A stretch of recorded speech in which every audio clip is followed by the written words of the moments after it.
Good morning everyone. আশা করি আমার বন্ধুরা সবাই খুব ভালো আছে, সুস্থ আছে। আমি কিন্তু ভীষণ ভালো আছি।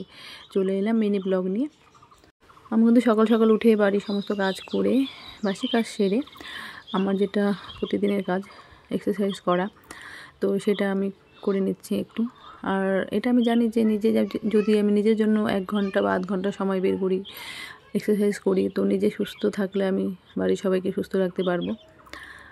ছেলে মেয়ে স্বামী শ্বশুর সবাইকে, শাশুড়িকে সবাইকে।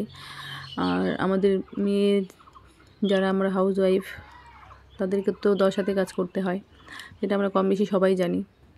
সকাল থেকে শুরু হয় যুদ্ধ। আর আমরা মানুষরা কিন্তু অভ্যাসের দাস। তো এই অভ্যাসটা কিন্তু আমার ছিল না 1.5 বছর আগে। তো যেহেতু আমি একটা সিস্টেমে এসে এখন ওয়েলনেস ফিট কোচ হয়েছি, তো আমার মধ্যে একটা খুব ভালো অভ্যেস তৈরি হয়েছে। আর যাই বলো তাই বলো, বলে না লোকে যে চামের আদর দুদিনের আর কামের আদর প্রতিদিনের। তুমি যদি সবাইকে করে খাওয়াতে বলো, সবাই তোমাকে ভালোবাসবে। আর যদি তুমি 2 দিন পড়ে থাকো বিছানাতে, তোমাকে খুব জোর 2 দিন দেখবে, 3 দিন দেখবে, 4 দিন সবাই তখন অতিষ্ঠ হয়ে যাবে তোমার উপর। তো আমি সেই জন্য তো আমি লাইফ টাইম ফিট থাকার জন্য এই সিস্টেমে থেকে গেছি, যাতে আমি লাইফ টাইম ফিট থাকতে পারি, সবাইকে সুস্থ রাখতে পারি। আর আমি শুধু সুস্থ থাকবো না, পরিবারের সবাইকে সুস্থ রাখতে পারি, আশেপাশের সবাইকে সুস্থ রাখতে পারি। তো এক্সারসাইজ করার পর আমি চলে এলাম আমার ব্রেকফাস্ট বানাতে।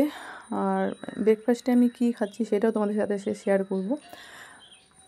ইচ্ছা করলে তোমরাও বানাতে পারবে ব্রেকফাস্ট খুব সহজ উপায়ে।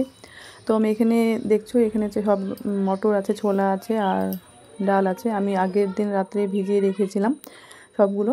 আর এখানে আমি শসা কুচি দিলাম, গাজর কুচি। যত তুমি ভাজা পোড়া কম খাবে, ততই তুমি ভালো থাকতে পারবে, সুস্থ থাকতে পারবে। তেলে ভাজা জিনিস খুব কম খাওয়াটাই ভালো।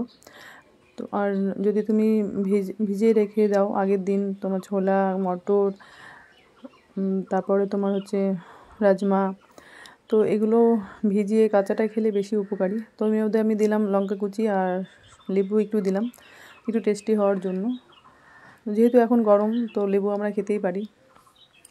আমরা সাধারণত কী করি, সকাল থেকে কাজ করতে করতে এমন হয় যে আমরা খাওয়ার টাইমই পাই না।